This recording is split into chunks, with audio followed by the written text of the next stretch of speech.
Well, thanks. I'm impressed that y'all are back. Seem to be a few more than this morning.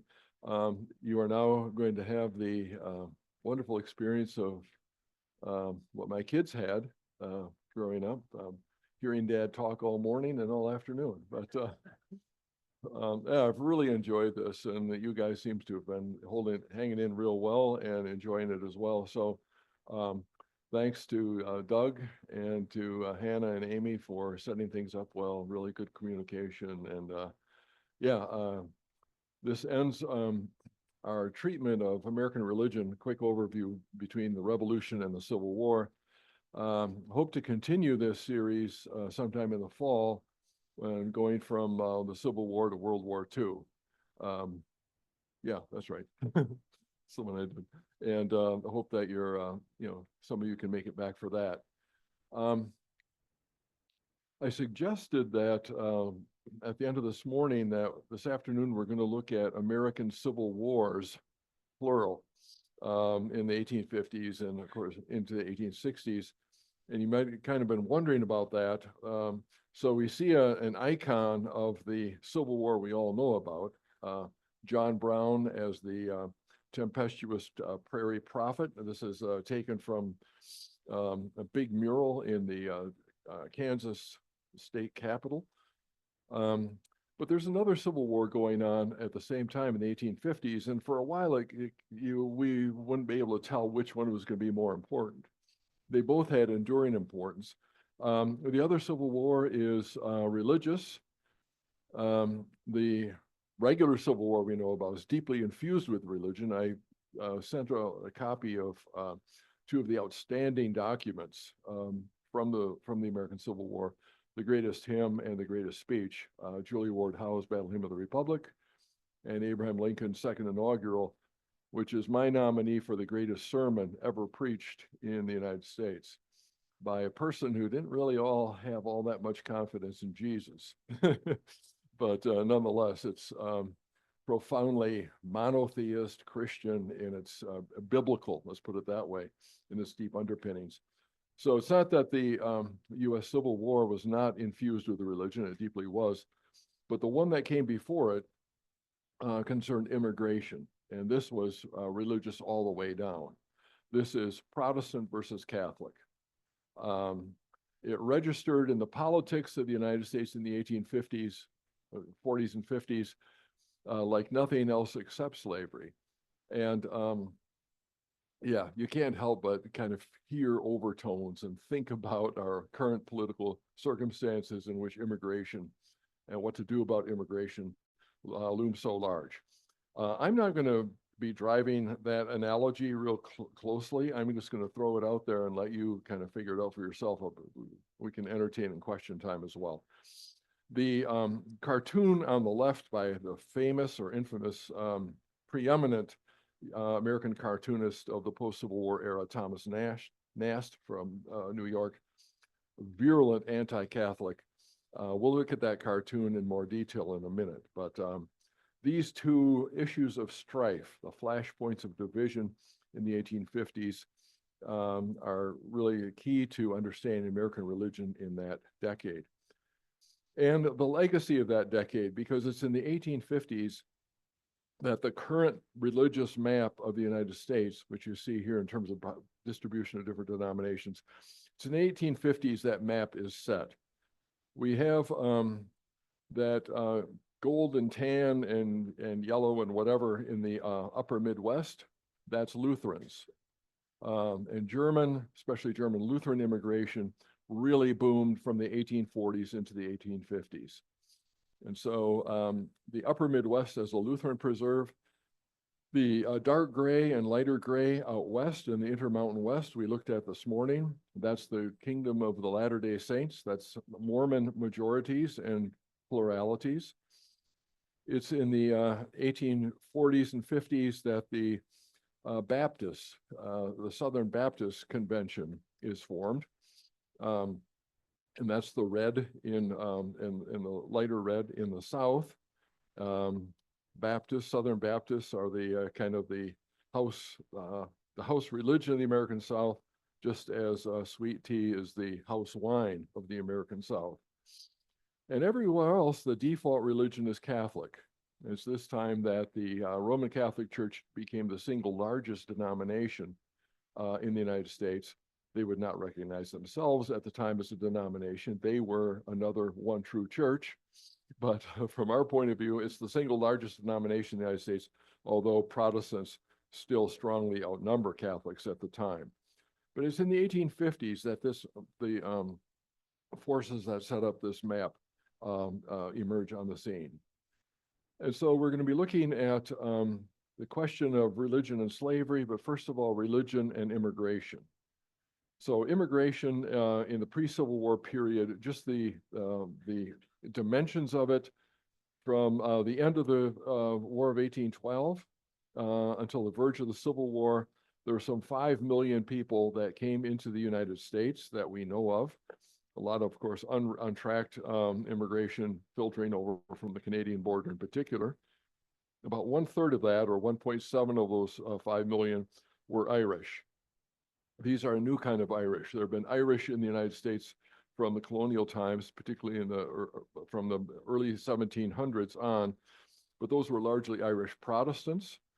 They became known to differentiate themselves from Irish Catholics who start coming now. Those earlier Irish are call themselves Scots-Irish. Well, these are Irish. These are wearing of the green and St. Paddy's Day and the whole 9 yards. The most intense decade of immigration in the pre-Civil War period runs from 1845 to 1854, driven by the Great Potato Famine in Europe, which particularly struck Ireland, but also reverberated in the Netherlands. This is the time that West Michigan and southeast Iowa are settled by the kind of pioneer Dutch immigrants. So we have about 3 million immigrants in that one decade. Half of them, about 1.5 million of them, are Irish. 1/3 of them, about 1 million of them, are German. So that by 1860, on the verge of the Civil War, almost 14% of the US population is foreign born. Proportionate to population, this is the largest, this is the highest number in American history. So we've gotten pretty much up to that level recently, but I thought that this country had kind of gotten used to immigration, but these numbers still set off a lot of reverberations today. You can imagine how much more intense those were at the time, because immigration had kind of died off as a major force with the American Revolution, before the American Revolution, the War of 1812. And it didn't really start picking up again until the 1830s. And then it takes a great leap upward in 1845 with this agriculture disaster-driven immigration from Ireland and secondly from Germany. Just to look at the Irish for a while. The total Irish immigration to the United States in the great century of European migration, which is 1820 to 1930. Different primary sources along the way. First, mostly it's Northwestern European, then after the Civil War, more and more tilts towards Southeastern European origins. But in the great century plus of European immigration, among that, the Irish total 4.5 million. This is second only to the Germans. And you can see what emigration and more particularly the famine did to Ireland. In 1841, it's a population of 8.2 million, largely subsisting on one crop, one part of the food supply, one item in the food supply. You don't want to do that, because if something happens to that food supply, you have a calamity, and a calamity it was. Within a decade, the population had dropped 1.4 million. Some of that was emigration. Some of it was just death in the fields. The emigration was to the British Isles, to England, industrializing England, as well as to the United States. But over the long haul, the population of Ireland in 1891, a half century out, was just a bit over half of what it had been in 1841. So we see this tremendous calamity, death in the fields, forced immigration nearby to industrial districts of Britain, even more to the United States, secondarily to Canada and to Australia. What this means, because these are Roman Catholic Irish, is a great change in Roman Catholic fortunes in the United States. At the time of the first census in 1790, Roman Catholics constituted about 1% of the white population in the United States. 1840, it had doubled, more than tripled. It was 660,000, and there had been anti-Irish riots already in the mid-1830s. Infamous burning of a convent in Boston in 1835. But look what that famine migration did.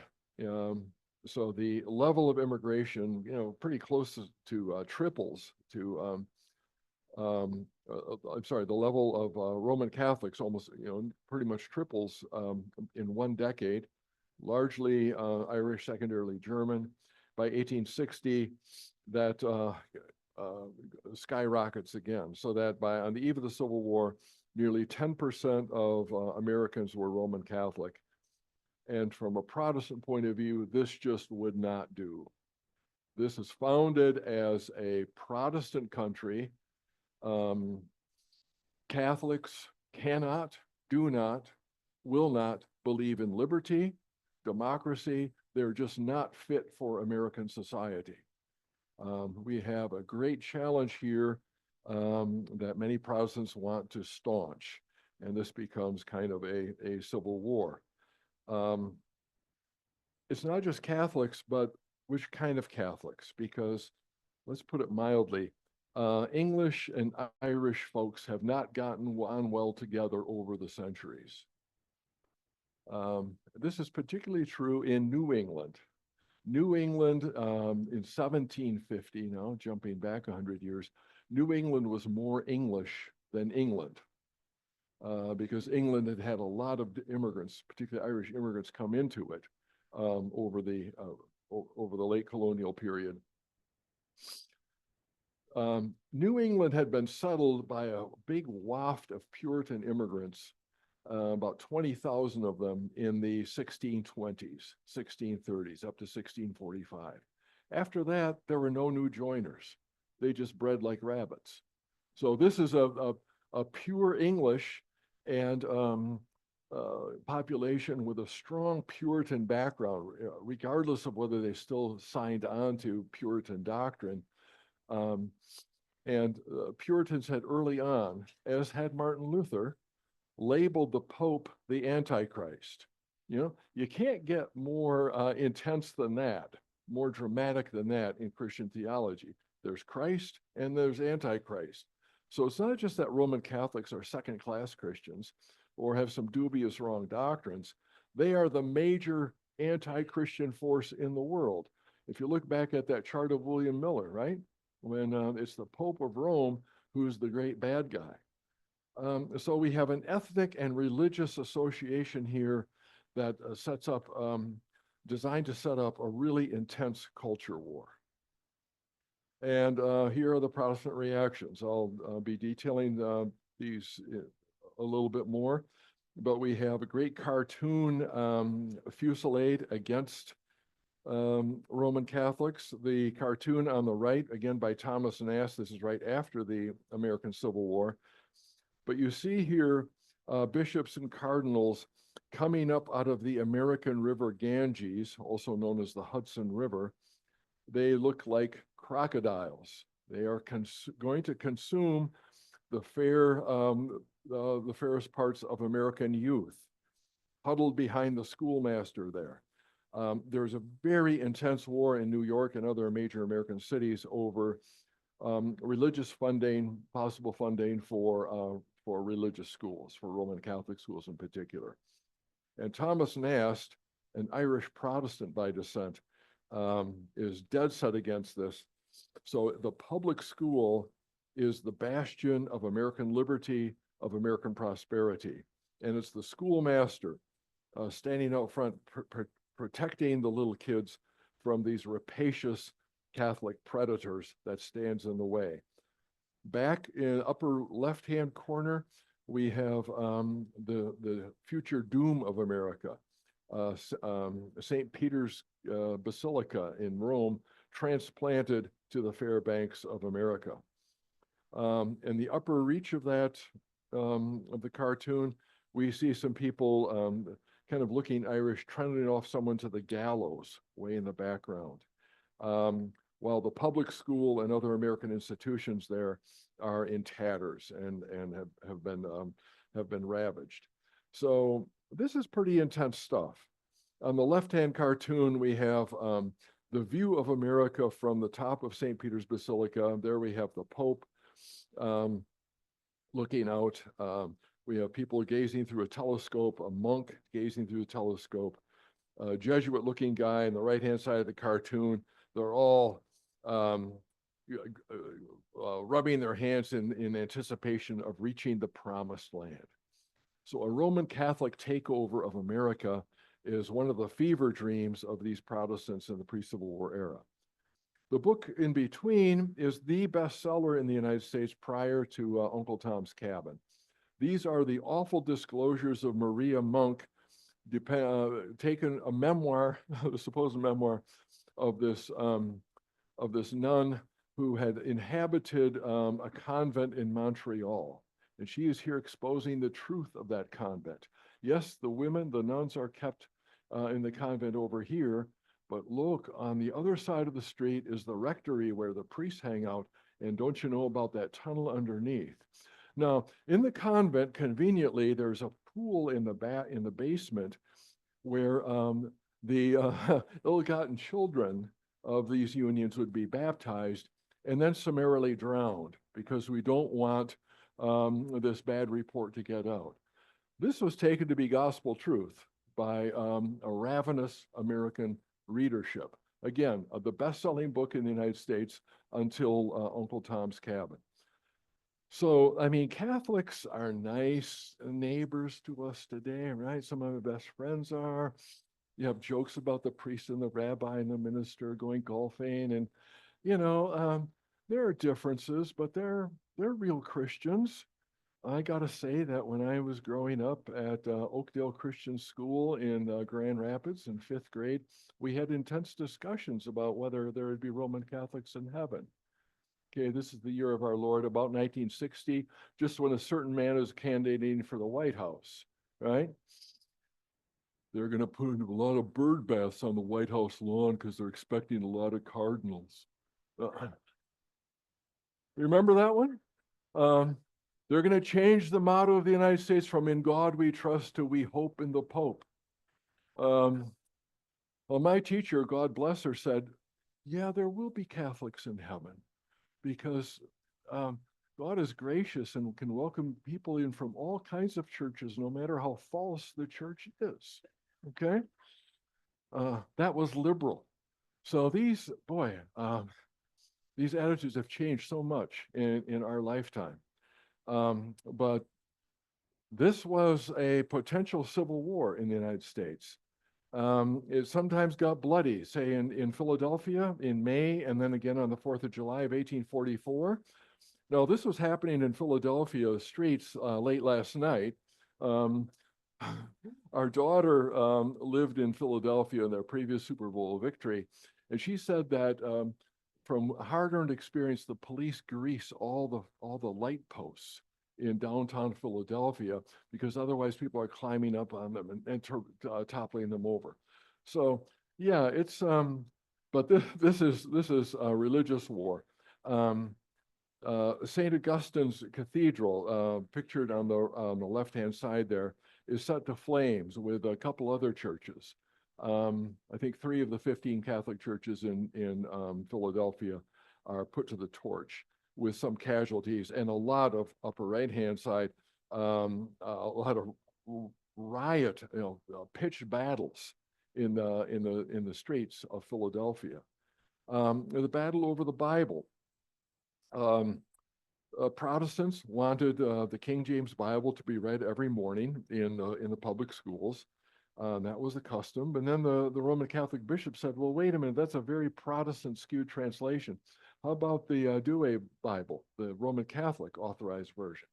Oh, they want to drive the Bible out of the schools because the bishop said, okay, if you can't have equal opportunity Bibles, then we should have no Bible at all. See, the Catholics don't believe in the Bible and they want to drive them out of the schools. And there are pitched battles in the streets of Philadelphia in 1844. Interestingly, this is just the time that the annexation of Texas is being concocted in Congress, which will set off a war with Mexico in 1846, which puts the issue of slavery right back in the center of American politics. So this is quite a time, the middle of the 1840s. Really decisive things are happening that will long affect the future. This is a culture war as well, and this is harsh cartooning. If I were teaching college students, I'd give them a trigger warning right here, because this is some pretty racist stuff, but it was what it was. This was American perceptions, and this is the way they fought things out. So we have a polling day on the left-hand side with the Irish whiskey interest and the German beer interest stealing the ballot box from the polling booth, because these Catholics are all drunks and they're all mobsters and they're interfering with democracy because deep down their hearts they don't believe in democracy. The cartoon on the right is even more scandalous. Here we have anti-Black and anti-Irish in equal intensity. The polls, the scales of justice. We have a caricature of Sambo, pardon me, on the right, and of Patty, pardon me, on the left. And notice how similar they are. They're both distinguished by what they have on their feet, Irish clogs or barefoot. They're both distinguishable by their kind of headwear. And in the psychological, physiological casting of the time, both Patty and Sambo are alike in having low sloping foreheads, which means less intelligence, because this is the site of reason, and big bulging backs of their heads, which means they're sex maniacs, because this is the site of physicality. So Blacks and Irishmen, they're both good at music, yeah? They're both good at sports, they're both pretty dumb, and they both want your daughter. To be, quite crude about it. Yeah. In response to this, there arose the American Party, a political party of some salience. In 1852 or 54, I don't remember, for instance, they controlled the entire state government of Massachusetts. The governor, both houses of the state legislature. They had done very well in Kentucky and in Maryland and in other states. The American Party, known colloquially as the Know Nothing Party, because they operated kind of as a secret society. So if they were told that if someone comes up to you and inquires of you, you kind of play like you're a Freemason. I know nothing. I know nothing about that. The secrets of the guild are going to stay in the guild. Native Americans, beware of foreign influence.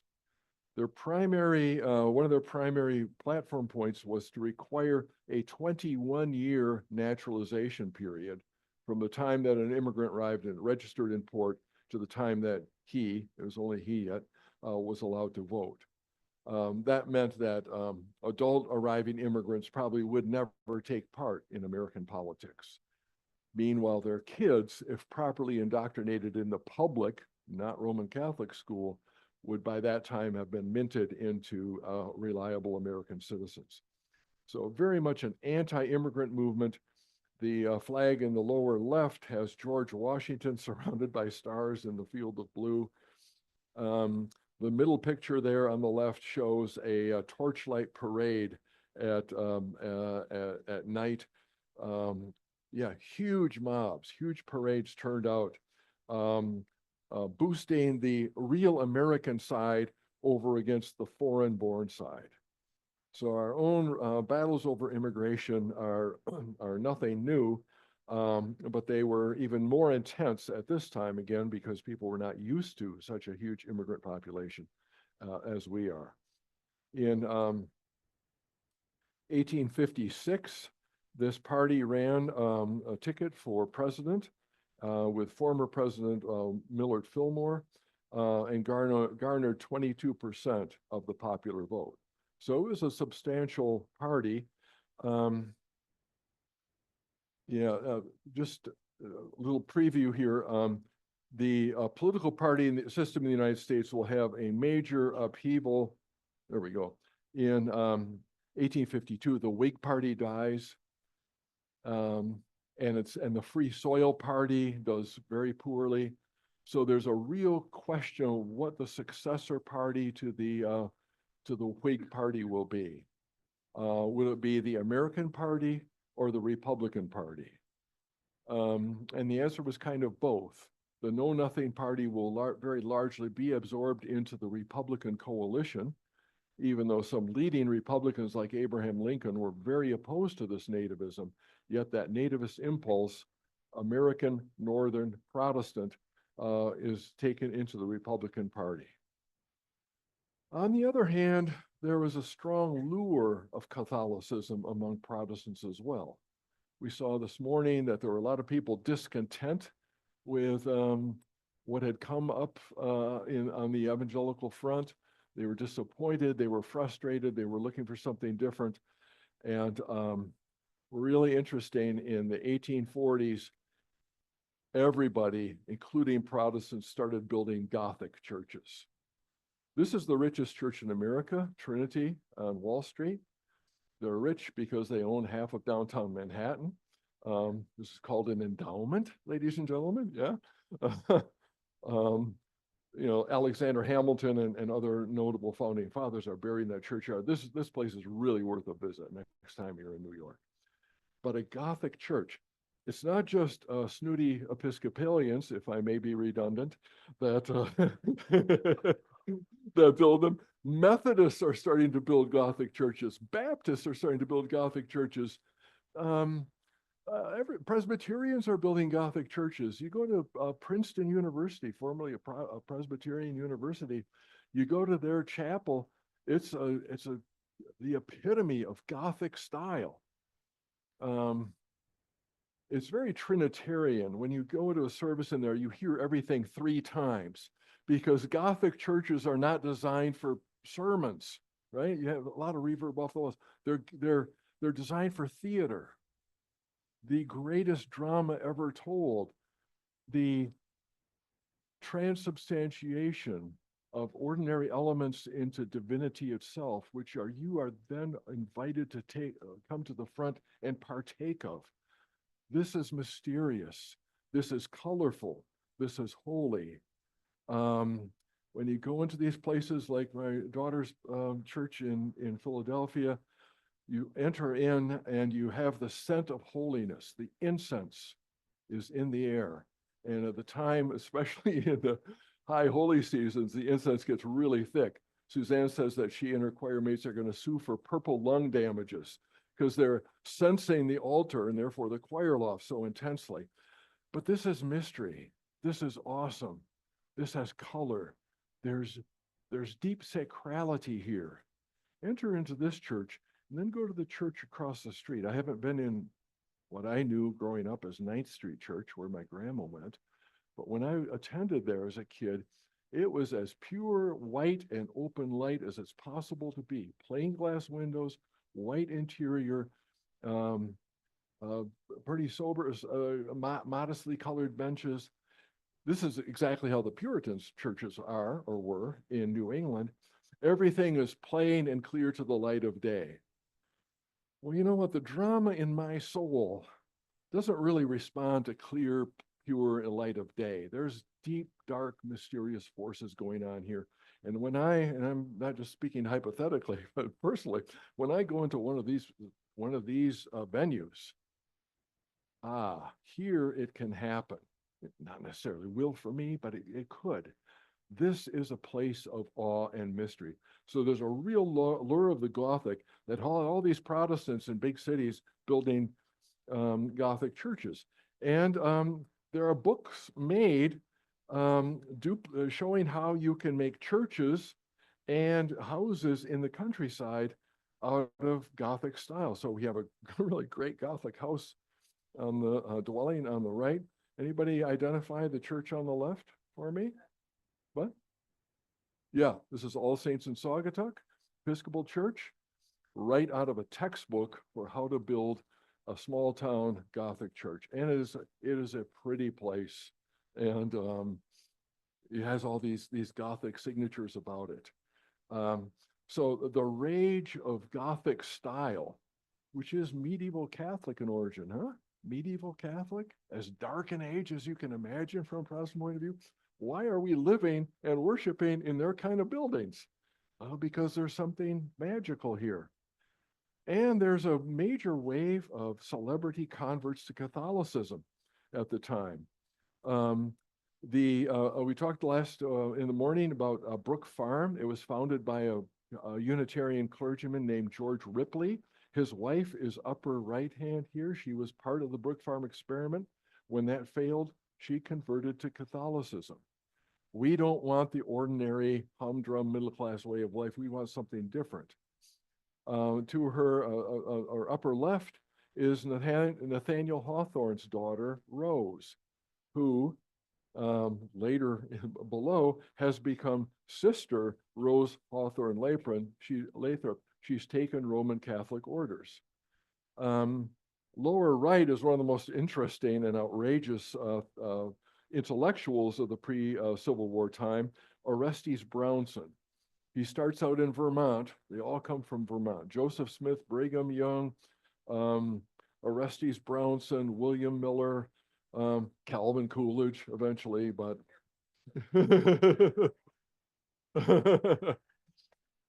that's called, I mean, from Joseph Smith through Calvin Coolidge is called the descent from greatness, okay? Beautiful state. I really love to tour around there, and fascinating. Historically, it's so important, so much more important than its scale and kind of corner up in the corner. Anyway, Brownson is born in almost an orphan. Is orphaned very early, just abjectly poor. He lives with one relative and he becomes a Methodist. He lives with another relative, he becomes a Presbyterian. When he gets of age, he throws all that nonsense off and becomes a Universalist. You know, everybody will be saved. Then wants a little bit more philosophical heft, so he becomes a Transcendentalist. Then he sees these guys are just living in the clouds, becomes a radical Democrat, a working class champion. He writes things in 1840 that sound a lot like Karl Marx at the same time. He's disappointed by American politics, as indeed many of us are over the course of our lifetimes, and he converts to Rome in 1844, same year as those Philadelphia riots. So while Protestants in the streets are saying no to Catholicism, not only are Catholic-looking structures going up, but we have major figures, the creme de la creme of the American thinking class, that are converting to Catholicism. And then a Harvard professor too. Now, Henry Wadsworth Longfellow did not convert to Catholicism, but he sure showed a lot of sympathies. First of all, he makes the first epical American translation of the Divine Comedy by Dante. He taught Dante to hundreds of Harvard undergraduates. He was a great teacher. And he also wrote one of the great popular novels of the age, Evangeline, which is a story of the ethnic cleansing of Nova Scotia. Acadia, it was called. The Acadians had lived there. When the British took Canada, they drove them all out to settle them with good Protestant people. And many of them migrated down to New Orleans, where they would be called Cajuns, right? Oh, this is a gripping story. Anybody ever read Evangeline? Yeah, yeah. So we have the hero and his love interest separated. And the great question of life, will they ever get back together? And so he goes in search for a Gabriel, I think his name is. And the ships pass in the night on the Mississippi River. Oh, the heartache. A great romance, but it made people sympathize with Roman Catholics who had been persecuted and driven out of their homes by British Protestant forces. And this is a Harvard professor, right out of the core of Boston, writing this stuff. Okay. The other big wave of immigration at the time is German. This is less uniformly Roman Catholic, because we have, I think about 45% Protestant, 45% Roman Catholic, and the rest Jewish. This is the first major Jewish immigration to America since the settlement of some coastal cities in the colonial era. Think of the time of the Revolution, there were 5 synagogues in the United States. Most of these people were of Portuguese or Spanish, therefore Sephardic background. These are Ashkenazim from the center of Europe. So about 5 million immigrants, even more from Germany in this great century of European immigration than from Ireland, but centered more in the Midwest. So follow the beer. If you want to track German immigration, follow the beer. We have Milwaukee, we have St. Louis, we have Cincinnati, we have Cleveland. These are the ultimate immigrants to the heartland. On the Protestant side, there are some Reformed, but it's especially a Lutheran immigration. In terms of utopian communities, there had been a whole bunch of German Lutherans who followed their bishop from Germany to St. Louis. Martin Stephan was his name. And as happens with charismatic religious leaders, he fell into scandal, financial as well as sexual. And so these people felt abandoned and stranded. And a young Lutheran theologian named Karl Ferdinand Wilhelm Walther takes them over, provides leadership, and forges what we know today as the Missouri Synod. Missouri Synod Lutherans, one of the 2 major blocks in American Lutheranism today, is born in the 1840s out of this German immigration. From the crucial strategic center of St. Louis, place where 3 rivers come together, Missouri, Ohio, and Mississippi, they fan out particularly over the West. Remember that brown blob in the upper Midwest? They have their own kind. It's interesting that they're very traditional in their theology. Walther, if he wanted to settle a theological issue, he would go back to Martin Luther and make a direct quotation. He was very happy never to have had an original thought in his life. He quoted Luther. You quote the founders. God gave us the truth in toto back then. What can we do? What better can we do but quote the truth and quote it in our own circumstances? So a very traditionalist theology, but very innovative in communication. He had, he wouldn't call them circuit riders, he called them colporteurs, literature purveyors, guys that would go out on horseback to all these backwoods and open prairie sod houses and whatnot with their books of Lutheran theology, the catechism, the hymn book, and so forth, sell these books and organize the people in those settlements into a church. And then tell Walther back in St. Louis, this place needs a pastor. And he would send one out from his seminary, Concordia Seminary. So very traditionalist theology, but nice American innovation in distribution and communication. The other person is Charles Porterfield Krauth, who descends from that earlier colonial era immigration. His father taught at Gettysburg Lutheran Seminary, and he himself was a student there. And he set out to become a revivalist pastor. He was very taken in with evangelical revivalism. And then about the same time, 1842, 43, 44, he hungers for something more, like the people we looked at this morning. And he goes back to those old German confessions and finds not a static body of truth, but themes that we can re-enliven for our own time and our own understanding. So a conservative theology, but a progressive conservatism, right? Make these old documents live again by re-understanding them for our own times and circumstances.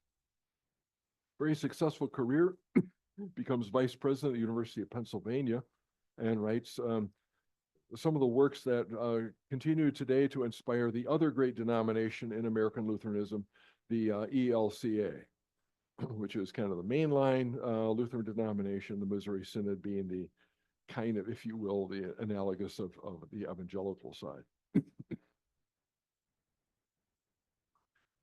But it's not the theology that drives Americans, regular Americans, crazy, but the lifestyle.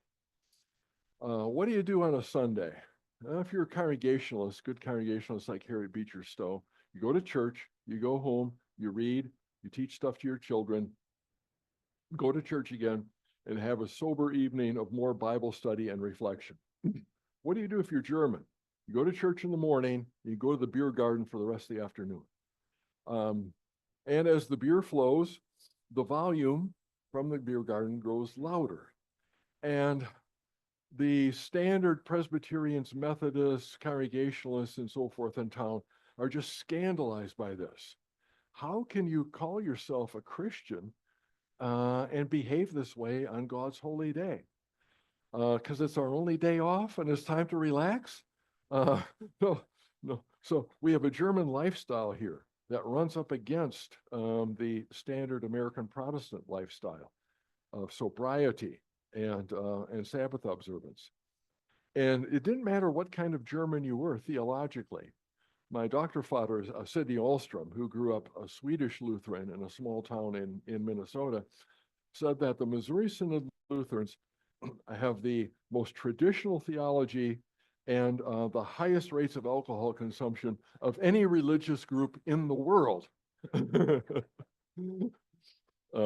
Yeah, he used to tell some of our great stories about growing up along Route 12, going through kind of Interstate 94, going through Minnesota. He said there were all these Lutherans. You know, we had the Swedish Lutheran town, that was mine. Next town over was the Norwegian Lutheran. You had the German Lutheran. You had the Danish Lutherans, and then you had the Finnish Lutherans. We all didn't get along with each other, except we all united to hate the Finns. Yeah, so ethnic rivalries within groups. At one time, he said there were 66 different Lutheran synods in the United States.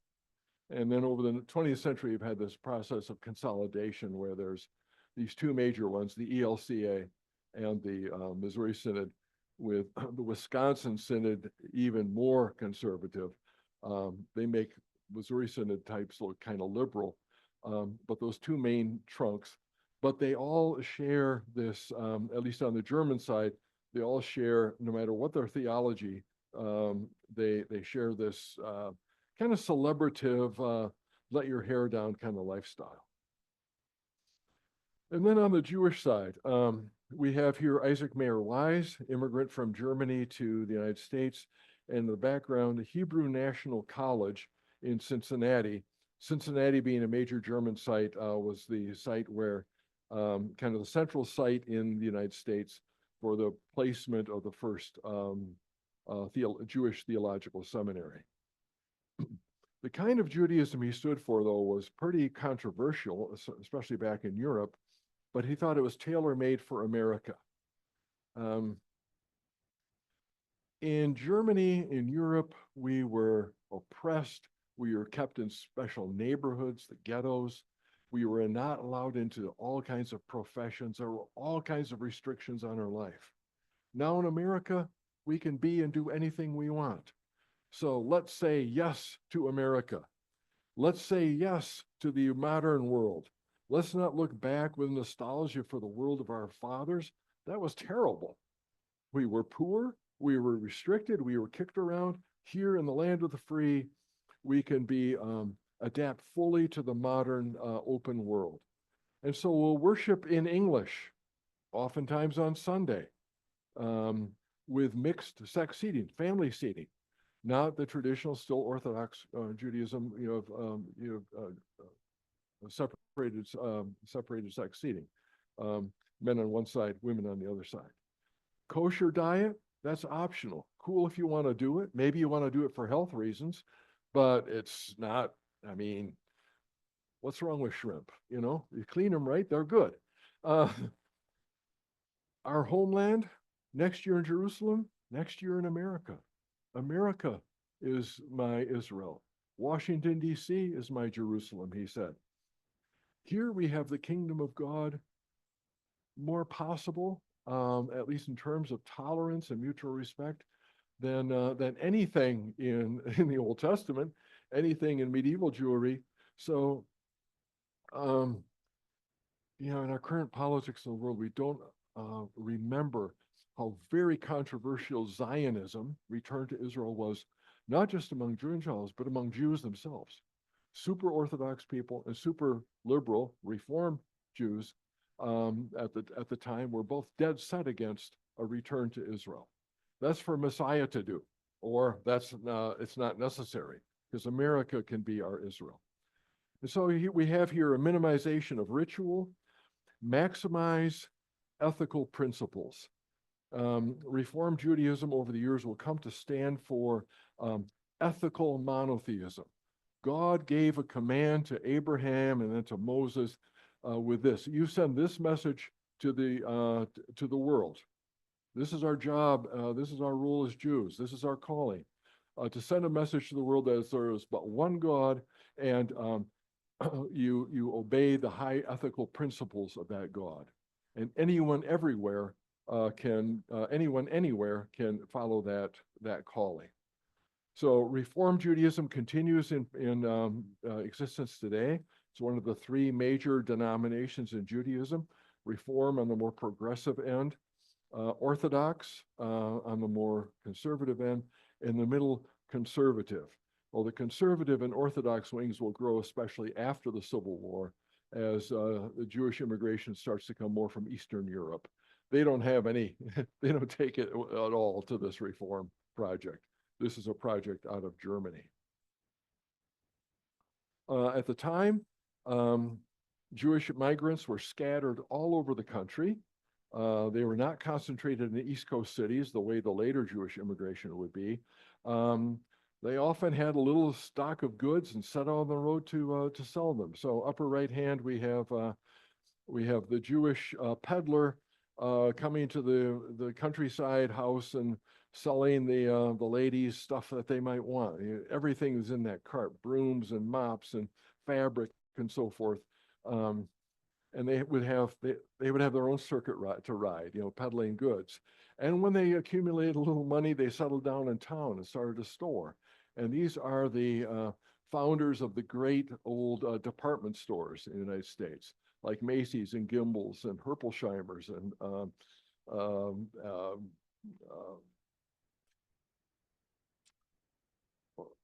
pardon me? Marshall Field. Well, that's Gentile. That's Goyim. Orbach is what I was going for, and Abraham and Strauss and so forth. So the German Jewish peddlers become merchants, set this template for the big department store. This happens in Grand Rapids, so some Grand Rapids references here. We have in the lower left the two Hausman brothers, Joseph, who started Hausman's department store. You might remember that from way, way back when. And his brother Julius, who's, of course, the real estate and banking entrepreneur. Julius Hausman saves the Grand Rapids founder, Louis Campo, from bankruptcy in the Panic of 1837. After a while, Julius owns half of the Upper Peninsula, at least the timber rights. He becomes Grand Rapids' first Jewish mayor.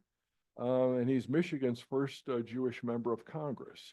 So the classic rags to riches story. Religiously, this is important because in 1857, one of these peddlers, Jewish peddlers, comes through Grand Rapids and dies of tuberculosis. And the coroner comes to, identifies him as Jewish, comes to the Hausman brothers and said, what do I do? What do you want to do? Well, we got to form a temple. We got to form a synagogue.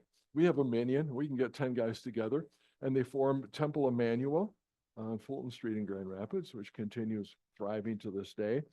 And they also found Oak Hill Cemetery, one of the huge, great cemeteries in Grand Rapids, a block away from the house where I grew up. If you go to the southwest corner, there's a little elevated part to that cemetery. If you wander around there, all the gravestones are Jewish. So they bought a part of this cemetery to do the proper Jewish ritual burial. So this kind of pattern comes home. And you can ask, blanking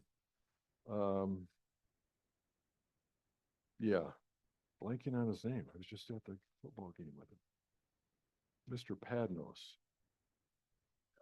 Jeff, yeah, God. You can ask Jeff about his family's history. I think it dates back in Holland to about 1906.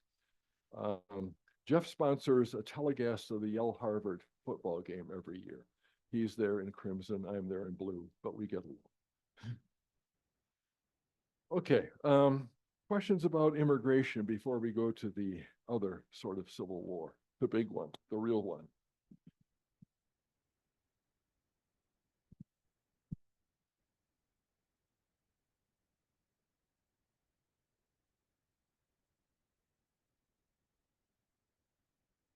This immigration really changes the cityscape. It changes the overall national landscape of religion and sets in motion the redefinition of that map, as I showed early on. The other big question relating to religion, relating to politics, and the interfusion of religion and politics has to do with slavery. So what is the biggest question on the American horizon in the mid-1850s? Is it immigration or is it slavery? Increasingly, people said it had to be both. The American, or Know-Nothing Party, was in part trying to drive the slavery issue off to the sidelines because they knew it was so disruptive by focusing on immigration and Protestantism itself, real Americanism, the American Party. But the issue of slavery was not so easily bracketed, and any number of people were bringing the pro and anti-slavery message to America, and not just to congregations and to meeting halls, but into the heart of American politics.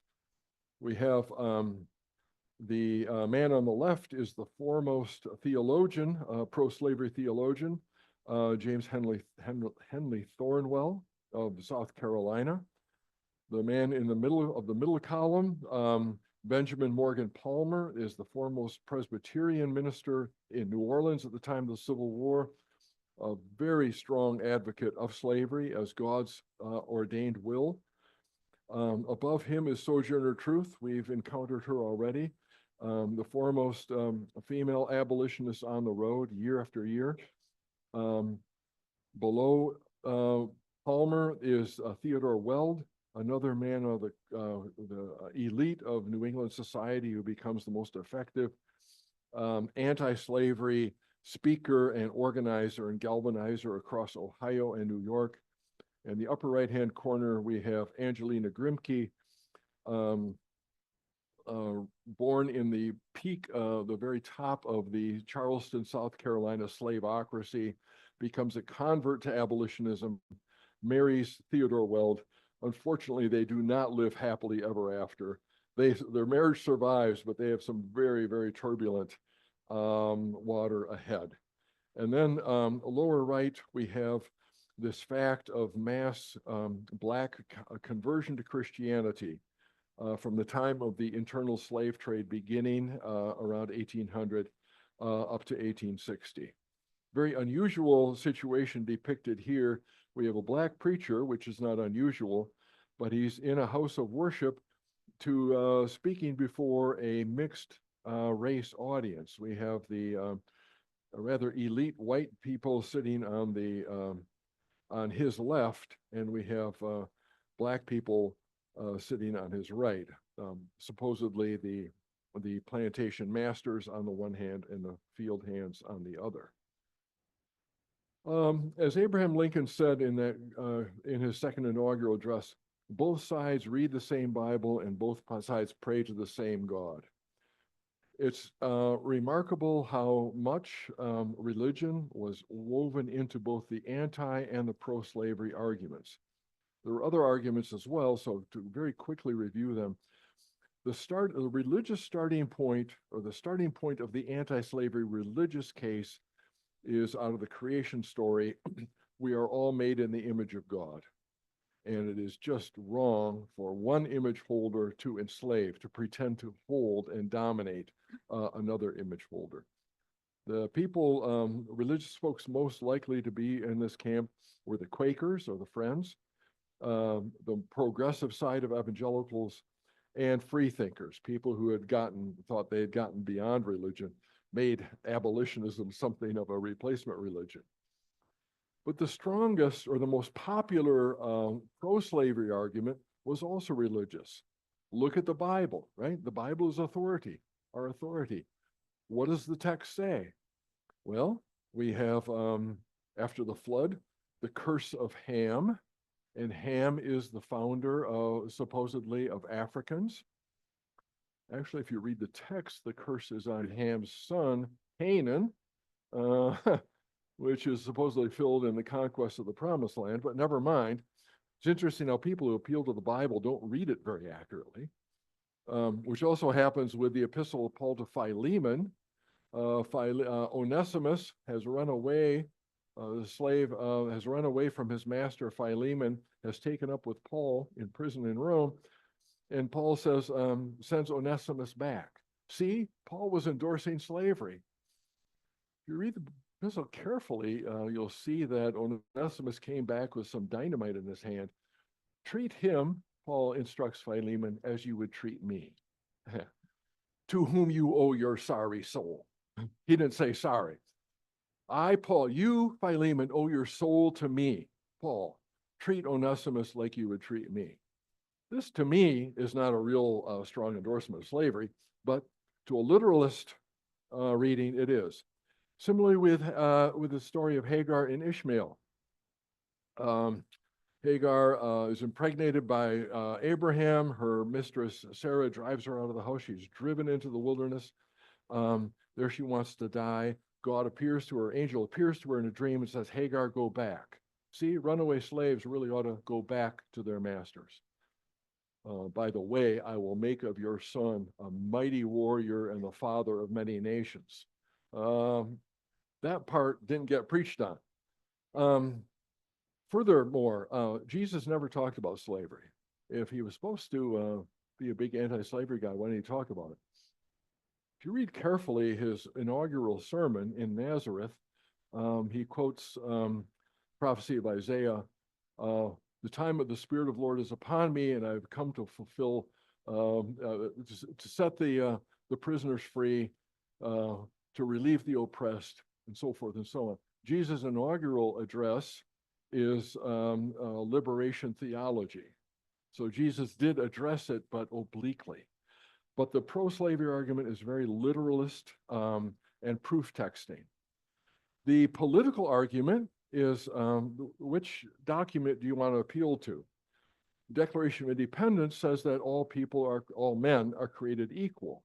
The Constitution says that we have a balance of power here between two regions. We'll have slavery in the South, okay, and we'll have freedom in the North. And we make this compact to make this nation go, each section respecting the other. Notably, when Lincoln gives the Gettysburg Address, he appeals to the Declaration. Southern politicians always appeal to the Constitution, to the literal text of the Constitution. Both sides had a racist component to their case. There's a racist anti-slavery argument of so-called free soil. We don't want slavery in the territories with the Western expansion, because we don't want black people there. That's white man's country. On the pro-slavery side, the racist argument is the new science, the hot new sociology of the day, which says In nature, you read nature, there's hierarchy everywhere. In the animal kingdom, in the plant kingdom, everywhere there's hierarchy. Well, in the human race too, there's hierarchy. Some races, scientific racism coming out here, racism on a scientific basis, some races are naturally superior to others, and things go well when the more able people are in charge. The anti-slavery argument is also very anti-Southern. So probably at the coming of the Civil War, there were probably the largest single body of opinion in the North was racist anti-slavery because they thought the South was just getting too uppity. And the system, the economic system of slavery was too retrograde. You would never have progress unless you get a good, healthy dose of Northern capitalism. So there's anti-Southernism, there's suspicion of Black people, there's hostility to slavery, not just because it's wrong, but because it's inefficient. On the other side, the pro-slavery argument, we are the center of the whole world's most vital economic product, which is cotton. Cotton is king. Great Britain will never allow the North to suppress us because they need our cotton too much for their mills. So religion is mixed up with all other elements in a multi-front battle over the future and the legitimacy of slavery. Okay, bad formatting here, pardon me. When it came to secession, politically in 1860-61, politicians already had churches to look at because the Presbyterians had split in 1837. The Methodists had split north and south in 1844. The Baptists had split. Notice how these dates keep on coming, 1845. And they had split over the legitimacy, at least the Methodists and the Baptists had split over the legitimacy, whether a slaveholder might be ordained a bishop, or whether the Baptist missionary union might appoint a slaveholder as a missionary. In both cases, their northern wing said no, and their southern wing seceded. The Presbyterian case is a little more complicated, but those Presbyterians in the burned over district and the Yankee diaspora were forced out in 1837. They became New School Presbyterians. The more traditional Presbyterians in the middle states and the South were the so-called Old School. So already well before the Civil War, the churches had started splitting with slavery either in the foreground or the background of their division. In the 1850s, the fat gets in the fire. The Mexican War presents the United States with the curse of answered prayer. Okay? You just expanded your territory by 33%, right? Texas, the pink-colored Mexican cession on the left map. The Oregon Territory had been taken in at the same time. You had just expanded the national territory by 33%. Now, is that territory going to be make for free states or slave labor states? So the successful acquisition of new territory puts the question of slavery right back in the center of American politics. They try to fudge the issue in 1850 as they had earlier when the Louisiana Purchase was done. You see on the right-hand map the Missouri Compromise line, southern border of Missouri, no slavery above it, slavery permitted below it. That was the way to deal with the Louisiana Purchase. And the Compromise of 1850 tried to extend that line to the Pacific. But then in 1854, the Kansas-Nebraska Act was passed, which said it's up to any territory, in every territory, to decide whether slavery will be permitted in its borders or not. And Abraham Lincoln and many other rising politicians in the North just lost, well, the Southerners would say they lost their minds. They just went ballistic because that territory north of Missouri Compromise line, where Kansas and Nebraska were, this was from time immemorial, at least from 1820, long enough. This was sacred for free, to keep slavery out. And now that compromise had been abrogated. It got worse, as Lincoln said it would. In 1857, the Supreme Court declared in the case of Dred Scott that Black people, free or slave, have no rights which white people are obligated to respect. Roger Taney, the Chief Justice of the Supreme Court, slave owner from the state of Maryland, said that the Constitution had been a deal among white people. There were no Black people represented there. Therefore, Black people were not founding citizens of the United States. They had no rights. And slavery might go anywhere because enslaved people were simply property, and per the Constitution, every state has to recognize other states' property claims. So slavery will go national, to which the fiery, super zealous Presbyterian, a double predestination Calvinist in the lower right, John Brown said, "Heaven, no." He leads the anti-slavery forces in Kansas. Kansas is undergoing a local civil war in the 1850s between Missourians, kind of people who persecuted the Mormons, came across the border and were doing the same stuff for slavery, the slavery cause in Kansas, against Yankees armed and dangerous like John Brown. So he tried to stage a slave insurrection fueled by weapons taken from the Great Armory in Harper's Ferry. It was a really badly planned thing. It fizzled. He was taken captive. Anybody know who led the U.S. Army detachment that took him captive? Robert E. Lee. Yeah, so he's a good Union officer, huh? Brown was captured, imprisoned, tried, and hanged, and that deed did more to scare the South and to fill the North with anti-Southern fever than any other single incident.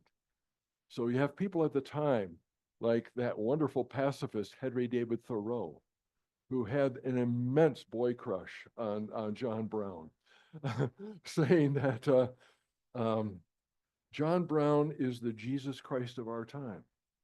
He was put upon the gallows for the cause of liberty, and he calls us to fight for him.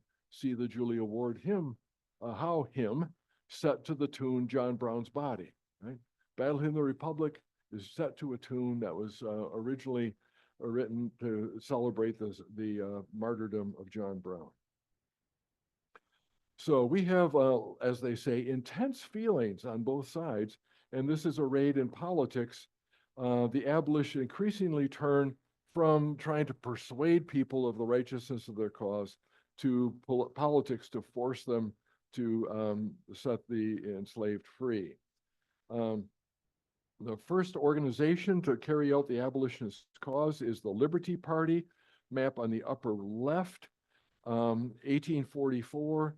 You see how it follows the Yankee diaspora exactly, right? The New England and the upper Midwest. They garner 2.3% of the popular vote. And abolitionists who are dead set against making the cause political, abolitionists like William Lloyd Garrison, just mock them for this pitiful turnout. 4 years later, the Liberty Party has merged into a broader based party called the Free Soilers, and they get 10% of the vote. They've quadrupled their vote. But then the Free Soil Party sort of withers and gets only half of that in 1852. So in the upper right-hand map, if you look real closely, you can see some counties that went green along the upper Midwest and the upper Midwest and into New York. That's places where the Free Soilers had a majority of the vote. Otherwise, we have Zachary Taylor, the Whig candidate, is yellow and tan. Lewis Cass from the state of Michigan is Democratic candidate. He gets the blue. And Zachary Taylor is elected president. He participates in the dedication of the Washington Monument in July 4, 1850. It's a hot day in Washington, D.C. He comes back to the White House and downs a whole lot of fruit that's been standing out on the counter, develops ptomaine poisoning, and dies. And with that, you have the last possibility of a negotiated end to slavery. Zachary Taylor was from Louisiana, a slaveholder himself, war hero from the Mexican War. He might have been able to arrange some kind of long-term settlement, but with his death, there was no politician in the future that could hope to pull that off. So in 1852 election, the Whig Party collapses. And in the 1856 election, we're seeing the struggle over which party will succeed the Whig Party. So the map in the lower left, we have the Republicans making a case. They're all in the upper tier of the United States. New England and the upper Midwest, same belt. Okay, so that probably, they've got that set up. This is configured to potentially be a bedroom too. Right. You don't, yeah. So 1, 2, 3, 4. Watch your language. We're listening. That's one into the. Anyway, Bedroom was, there should be a camp down there too. So the blue votes are the Republican, another war hero, John C. Fremont. The tan and yellow are for the victorious James Buchanan. But the green counties you can see scattered along the Mississippi Valley, the Deep South, the central belt of the Midwest, and the Atlantic coast. That's the Know Nothing. That's the American Party.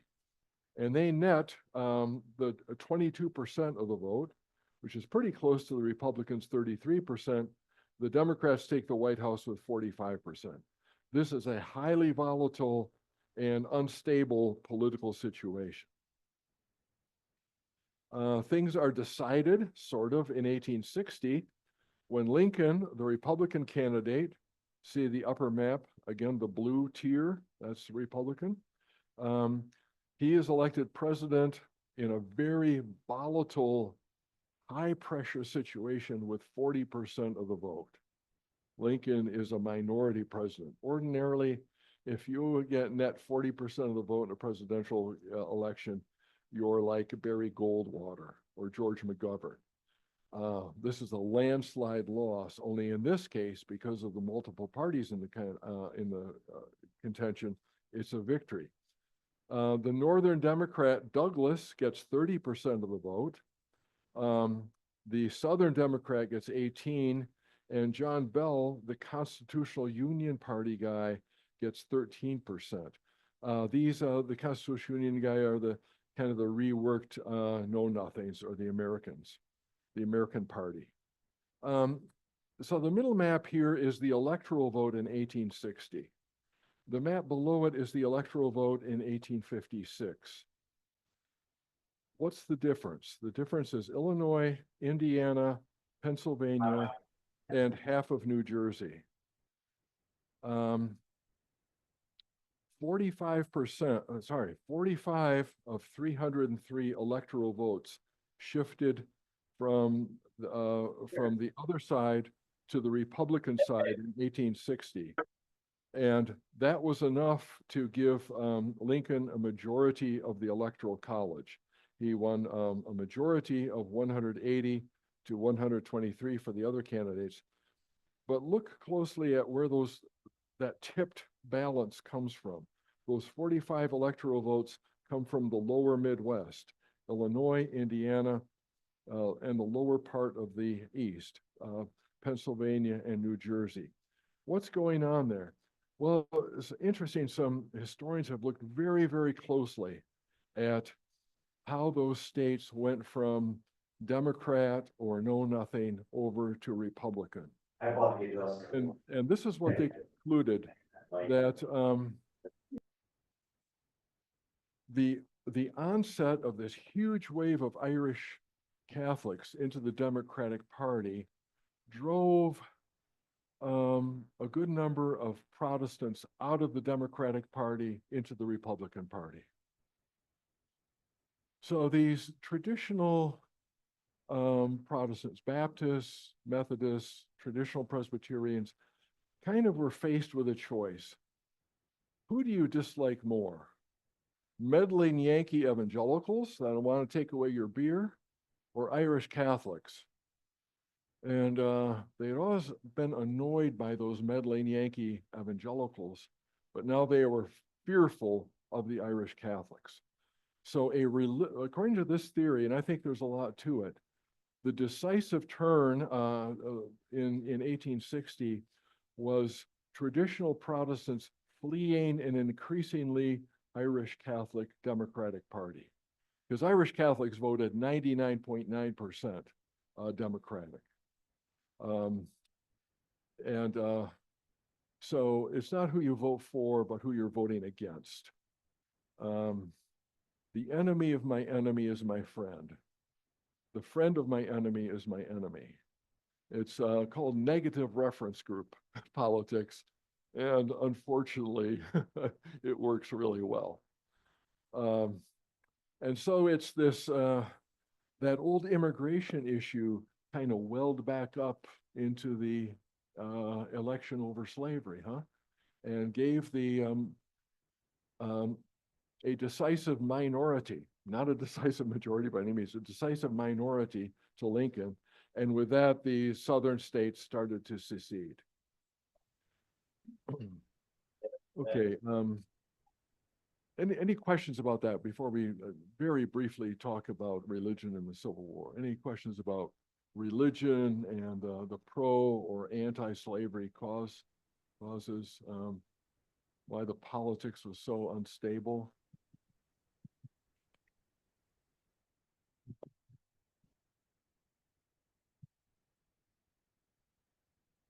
Okay, then let's talk a little bit about religion in the Civil War proper. As you would expect, God was on our side, both sides. You know, press, denominational papers, sermons, just on and on and on. So this war is a holy war, and Lincoln caught very poignantly the absurdity and the tragedy of that in the second inaugural address. Both sides are reading the same Bible and praying to the same God. But religiously, there was a lot of religious activity going on both sides. There were revivals sponsored and held in army camps, both north and south, with great results. This great revival especially took off on the Confederate side in the spring and summer of 1864, the commentators will say, without going on to add that this was the single greatest era of bloodshed, the single greatest 6 months of bloodshed in American history. This is the time that Ulysses Grant had been put in charge of the Union troops in the Eastern Front. And he made a very basic wager. I have more money than Robert Lee has bullets.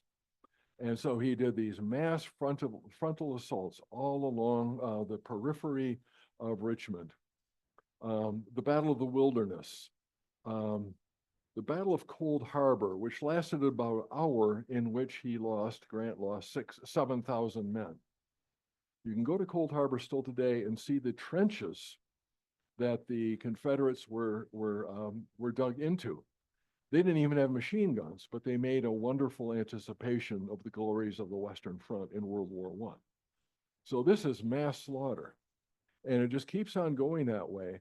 There were more casualties taken in 1864 than all the rest of the Civil War put together, and there were more casualties taken in the Civil War than in all other American wars put together. these revivals tended to really go well right after a battle. The prospect of being shot concentrates the soul wonderfully. And so for the first time, religion, born again religion, became okay among Southern males. Evangelicalism had done pretty well among Southern women up to this point. But for men, you know, to abase yourself, humility is kind of a Christian virtue, huh? This was a culture of pride. This is a culture of honor. And to abase yourself, to put yourself as a male under the authority of another male, a preacher especially, it's kind of a bridge too far. The Civil War changed that. And this makes, cements the South becoming the most religious of all American regions. Some 10% of the troops, especially on the Confederate side, seem to have been experienced some kind of Christian conversion in this era, during the war. On the North, a lot of energy went into revivals, but also into the U.S. Christian Commission, which provided, it was kind of a USO without the theater, support network for the troops in the field, reading materials, medical care, spiritual care. But the legacy of the Civil War, I mean, both sides had a deeply religious sensibility about the righteousness of their cause. And this is caught very well, the dominant mood is caught very well by that great Unitarian reformer, Julia Ward Howe, who famously makes a visit to Washington, D.C. early in the war and sees the Union troops mustering on the Mall, on the White House grounds, everywhere, and can't sleep, wakes up early in the morning, and writes down this poem that becomes, you know, kind of the operative national anthem. And you can read the text and meditate upon it yourself. It deserves a close reading. But what strikes me is the declarative mood of the declarative and imperative mood of Howe's hymn. Mine eyes have seen, he is trampling, he has loosed, his truth is. I have seen him, they have builded him, I can read. And on it goes, one declarative after another. In the last verses, imperatives. Be swift, my soul, to answer him. Be jubilant, my feet. You know, verse above that, another declarative. I have read. Things are very clear to Julia Ward Howe. It's very clear where righteousness is. And how is God talking? Where is God present? A fiery gospel writ in burnished rows of steel. She had been watching Union troops parade down Pennsylvania Avenue, bayonets fixed to the end of their muskets. Those are the burnished rows of steel. There is the fiery gospel born.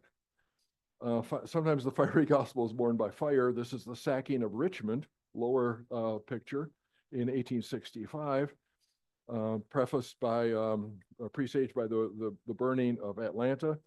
Neither of one of which was, by the way, was U.S. troops doing. It was either accident of artillery fire or deliberate setting of the cities on fire, trying to hope to stem the northern invasion of the South the way that the Tsar had stemmed Napoleon's invasion of Russia. Burn Moscow, give him no place to live. Okay. Anyway, he is trampling out the vintage where the grapes of wrath are stored. Lower picture is the famous Matthew Brady shot of the Confederate dead in the so-called Bloody Angle at Antietam. You could walk the entire length of that angle and not touch ground because the bodies were packed back to back. So I'm not holding one bit of sympathy for the Confederacy. I'm really glad that we got rid of slavery, but the means by which it was done and the celebration, the command echoed here. We look at how this was done. The Confederates lying there are the vintage that just got trampled out. The bayonets are the fiery gospel. And so not in this war necessarily, but just as a precedent for future American wars, The United States clergy does very, very badly during World War I. They were doing the very same thing. Kaiser Wilhelm of Germany is the Antichrist. Get him, and the world will be made perfect. So holy war that will bring in a great future. Well, this holy war did not bring in the golden age, as predicted, but the famous gilded age, as Mark Twain called it. An age of mass industrialization, of brute steel, iron, and coal with a nice little gold paint over it. What's really striking to me then is the mood and mode of Lincoln's address. You see him in the middle here. If you look really closely at this, you can see him bareheaded giving his speech. John Wilkes Booth seemingly is seated way to the left of the picture, just below the stones there of the Capitol. I mean, here we have Lincoln a month before the war is about to end, with the Union very clearly triumphant. If there's a time for a self-congratulatory, yay us, thank you God for showing that you're on our side, this is it. And his message is so different, and his mood is so different. Both sides read the same Bible and pray to the same God, and each invokes his aid against the other. It may seem strange that any man should dare to ask a just God's assistance in wringing their bread from the sweat of other men's faces, but let us judge not, that we be not judged. The prayers of both could not be answered. That of neither has been answered fully. The Almighty has his own purposes. Lincoln saying, you know, in looking out over toward Robert E. Lee's mansion all those nights, I realized I was not in control. Something way beyond human control had been unleashed here. And that distant God of his Unitarian belief, that very distant God, seems to have been behind the scenes here, working out in the mills, his slow grinding mills. He quotes Jesus, "Woe unto the world because of offenses, for it must need be that offenses come," says predestinarian Papa. It must needs be that offenses come. But woe to that man by whom the offense cometh. And now we have two real long sentences. He would get a C for English composition here. This is a much too much long sentence, especially for an oral delivery, right? Both of these sentences begin with if. If we shall suppose that American slavery is one of those offenses which in the providence of God must needs come, but which having continued through his appointed time, he now wills to remove, and that he gives to both North and South this terrible war, not just to the South, but to the North too, this terrible war as the woe due to those by whom the offense came. The North is implicated in slavery here. Those New York shipping agents, the Hartford insurance men, the railroads, Brown and Yale and Harvard, all these universities, they've all profited off slavery. If North and South have this terrible war as the woe due to those by whom the offense came, shall we discern therein any departure from those divine attributes which the believers in the living God always ascribe to him? The core of his message here is a question, is cast as a question. So different from the 99.9% of the sermons delivered on both sides that were all declarative and imperative. Finally, do we hope? Fervently do we pray that this mighty scourge of war may speedily pass away. Yet if God wills that it continue until all the wealth piled up by the bondsman's 250 years of unrequited toil shall be sunk, much of that wealth piled up in northern banks and industry, and until every drop of blood drawn with the lash shall be paid by another drawn with a sword. That's what the South was suffering. As was said, and here quoting Psalm 19, as was said 3,000 years ago, so it must be said, the judgments of the Lord are true and righteous altogether. He not only rose to the occasion, he really transcended the occasion here. He may not believe that much in God, but God sure believed in him to be able to deliver this. So yeah, it's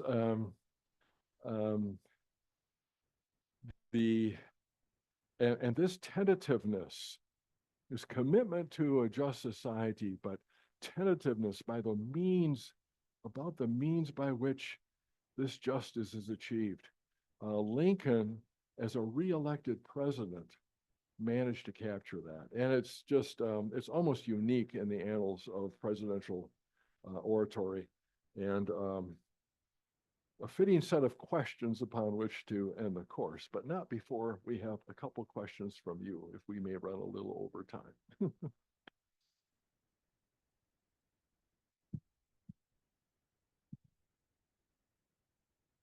I like what you just said. I think it's so beautiful to end with this discussion of these two pieces. Yeah.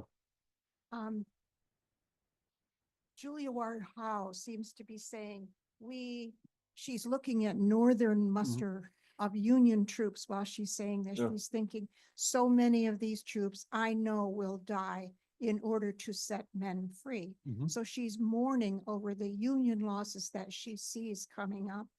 And that proves that slavery to her at that time was certainly the cause of the war. Oh, yeah. Which is a thing that's been so much argued. Yeah. So many people still say it wasn't about Yeah. slavery, or that it only became about slavery after the Emancipation Proclamation.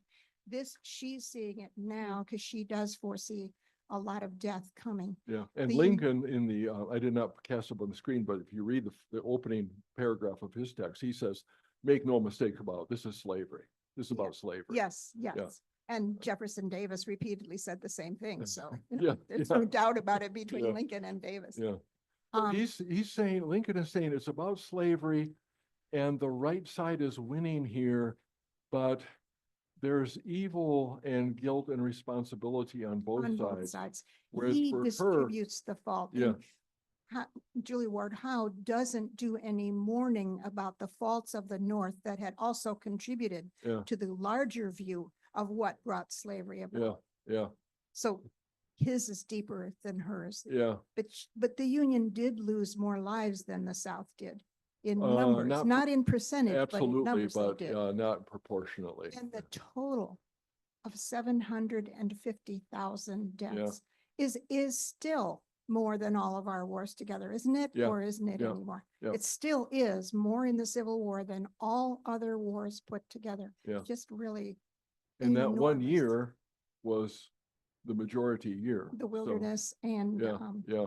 Grant having So to. I, face what if he you ever had. get a chance to go down south, go to, Shiloh Battlefield is, outside of Memphis, well, in Mississippi, very worth visiting.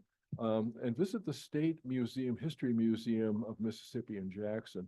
You come to the post-Civil War era, and there are just mountains of wheelchairs, prosthetic devices, and crutches. The majority of the state of Mississippi budget in 1866 and 67 went to these things to help the poor guys who had survived. And they're up, at least when I toured, that was in big cases. I haven't seen anything like it since the shoe display at Auschwitz, right? All the little kids' shoes that are accumulated there. Just the costs of war, just very starkly. I mean, we can do these numbers, and we should, but when you see the material manifestation of that, well, I hope it still takes our breath away. It should. Yeah. Oh, yeah. As you read that, I almost get the feeling like before God, he's kind of second guessing what his involvement was, and what he did. Is that fair? Yeah, he takes this death count very seriously. And he knows that he signed the papers that massed these troops and sent them out. He believes this cause is absolutely is the right one. He refuses ever to pull back from it. We have to do this. It's the right thing. But look at what it's costing. And in a way, my pen is killing these guys, or is putting in the motion the forces that kill them. So there's no easy religious answer here. And that's why, yeah, you've detected I'm a Calvinist. I'm not a double predestinary Calvinist like his old man, but it takes the upper reaches or the deep reaches of Christian theology, be it Roman Catholic or Reformed or of a Muslim theology, you have to do some deep reaching to get to the material that is adequate to what he's feeling. And so he didn't have too much use for Christianity all in his younger days.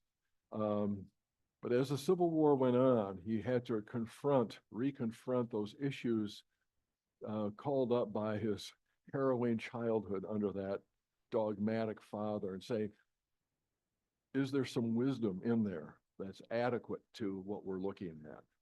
So it's maybe he's realizing the universal quality of original sin, that we are not responsible for the human mess of the web of human woe in which we're dispatched by birth. But in that web we are, and there's no happy free will jumping out of it. We're caught in here. We have to do our best, and he's just trying to figure out what that is. That's why I love it that he's doing these as questions. These are my hypotheses. This is what I'm surmising. I'm not giving any declarative final judgment, much less a hooray for us kind of thing here, because that's a blasphemy in the light of what's happened. And I just, it's the spirit of Julia Ward Howe's hymn, irrespective of the substance. It's that spirit rather than Lincoln's spirit that is so dominant when we think about the United States and the world, and I wish it were the opposite. That seems like a pretty good note to end on. Okay. Do you want to do? No, I just want to thank you for your attention. Thank Doug and everybody else, and yeah. Hope to see you next fall.